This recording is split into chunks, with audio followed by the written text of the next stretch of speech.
はい、こんにちは。カリガルメソッド挑戦中のみはるです。今日はですね、カーリーヘアの1週間、今までね、あれ使いましたとか、これ使いましたとか、洗った後がやっぱり登場率が高くなってしまいます。そうじゃない日ももちろん、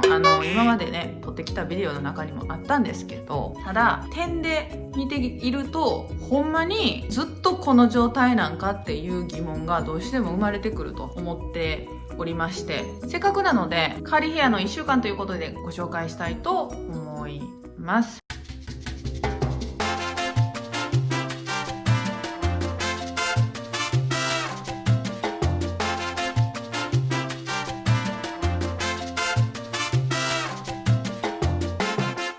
1週間どんな感じなのか、朝起きて1日経ってどうなってるのかで、そこから次の日の朝ここでくくって寝てるんですけど、そうやって寝て起きてすぐの状態どんなんなのかとかで、それ外してじゃあセットしてっていう1週間、そんなにちょっと面白いものではないんですけど正直ごめんなさい。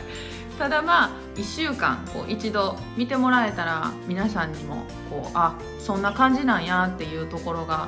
伝わればなというふうに思っています。ではまず1週間の髪の変化まとめましたのでご覧ください。どうぞ。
はい。1週間ね、もちろん毎週同じ1週間じゃないので、いろんな日ありますが、まあちょっと一部ということで参考にしてもらえたらなと思っています。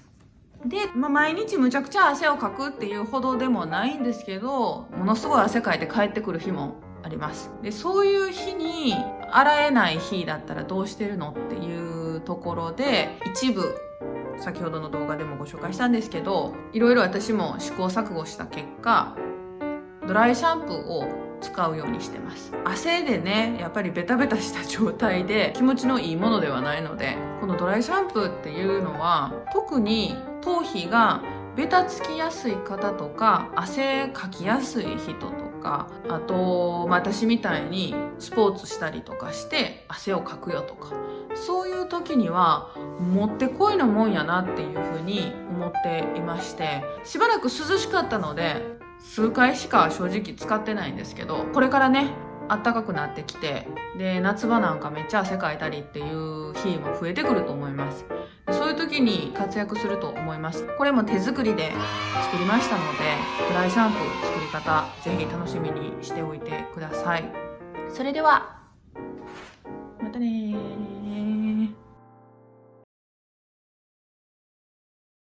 3日目とかね4日目とかの状態で登場することももちろんあるんですけど、何の音？